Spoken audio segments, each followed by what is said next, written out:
Welcome to another cloud report. One of the questions I get quite frequently is about Google Drive.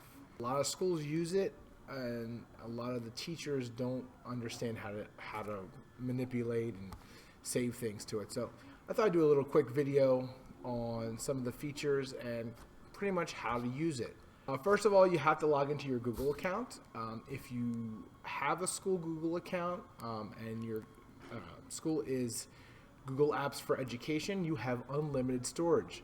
This is a great thing for if you have to save a lot of pictures, videos, and things like that. You won't run out of storage, and it's safe in the cloud, so you'll be golden when you need to retrieve all that information. If you're just a general user and your school doesn't have that, you can get a Google account. You'll have limited storage options. I think it's 5 gigabytes. You can always purchase more if you want, but still it's pretty powerful tool. So first thing you need to do is log into your Google account. Use the cloud report. And once you log into your email, over in the top right is the little waffle. Here's a little waffle. If you click on the waffle, other options come up.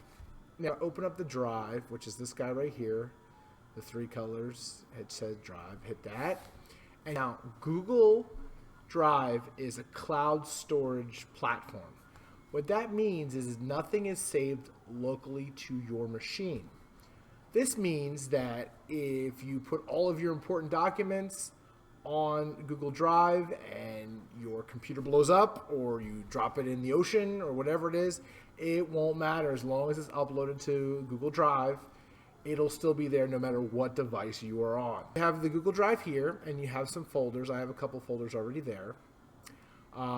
So the first thing you'd probably want to do is talk about new documents. So if you go to new, you can do a folder. So let's say I'm going to do a new folder. It'll ask me for the name of the folder. So I'll just say test Google Drive and hit create. Now that folder will be created and I can put folders inside of folders, kind of Inception style, and it'll be a folder inside of a folder inside of a folder, and I can pretty much make that tree forever. I can also create new documents. So Google also has a great thing for students where you can have docs, sheets, slides, if you go to more, forms, drawings, maps, and sites, where these are all free. Think of it like a Microsoft Office for people for free. So does it have the same amount of functions as Microsoft Office? No, but it is free. So you can make a new doc, and again, it saves it as you go. So it saves as you go. Should probably fix that. Notice over here, now that document is now in my Google Drive. I have a document now in my Google Drive, and I can just drag and drop this document into my folder. Boop.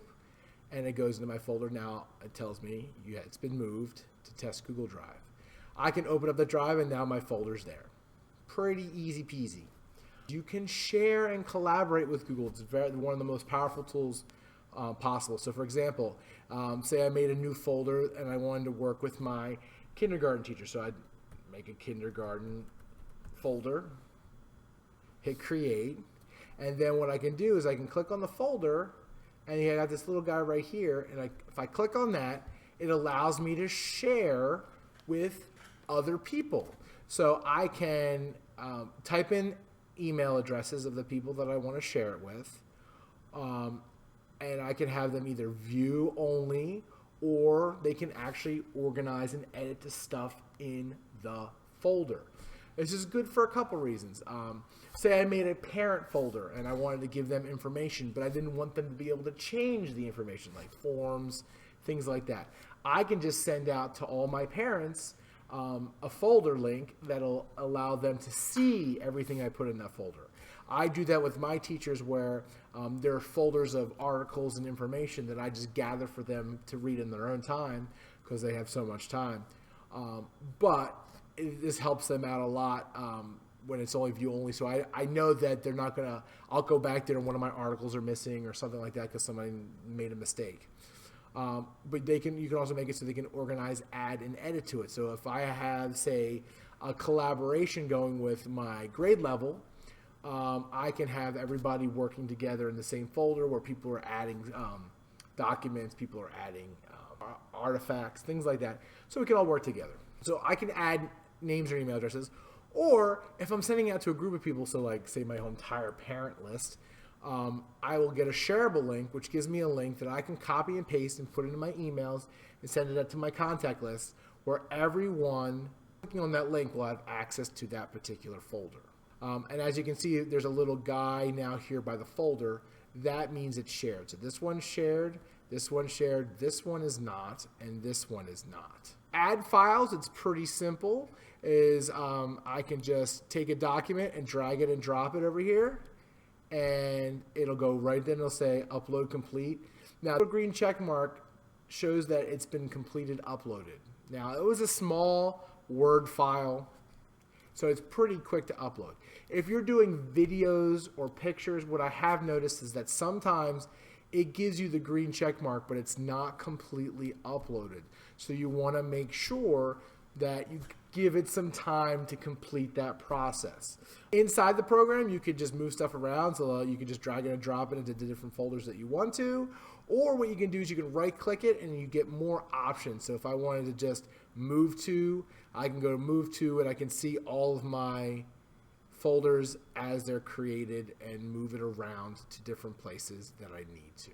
Remove files, you just right-click it again, and you can remove. The last thing I want to show you, this little guy right here called Shared With Me. You click on Shared With Me, this gives you kind of like the queue of things that people have shared with you. Now, when you get a folder shared with you, you'll get an email saying, hey, the Cloud Report shared the kindergarten file with you. But it'll also show up in the Shared With Me. Is this right? It could be this way. It shows up in the Share With Me, so you can kind of look and say, oh, Joan shared me this file, Nancy shared me this file. So your Google Drive doesn't get loaded up with things that people are just sharing you for no reason. Especially if you're a teacher and students are sharing a ton of things with you, you might not want to do that. Right-click it in your shared file, and it says Add to My Drive. And then it gets actually added to your own drive. There's a lot of other cool things you can do with Google Drive, which I could do more videos on later. Like I did a project with my pre-Kers where they all did sound files and we made them into QR codes. So one of the good things about folders is I can create a folder for my class. I'm using a folder, and I'll just say this is my 7th period history class, right? Now I hit create. Now I'm environmentally conscious, so I like not to have too much paper. So I can share this folder with my students, if they have email addresses. I can share with them as a view only. And then what I can say is, hey, you need to turn in your papers to my folder. So what happens is on their Google Drive, they'll see your folder on their drive. And then they can just be like, oh, here's my assignment. Bloop. And it'll come to your folder. Then when you open up your folder, you'll see all of your students' assignments beautifully preserved in the Google Drive. Now, if you're using Google Classroom, different video, that kind of streamlines that, and it certainly makes it a lot easier, and it makes it more of a flipped classroom, and it's beautiful. But a great way of having students submit, say, oh, we need all the baby pictures from the senior class to put in the yearbook. You just send out a Google Drive shared, and every student just pops in their picture, and then you have all of that material right at your fingertips. If you have any additional questions about Google Drive, put the comments down below so we can make sure that I can answer those questions for you. Until then, next time, whatever. I don't need another one. Goodbye, and have a wonderful week.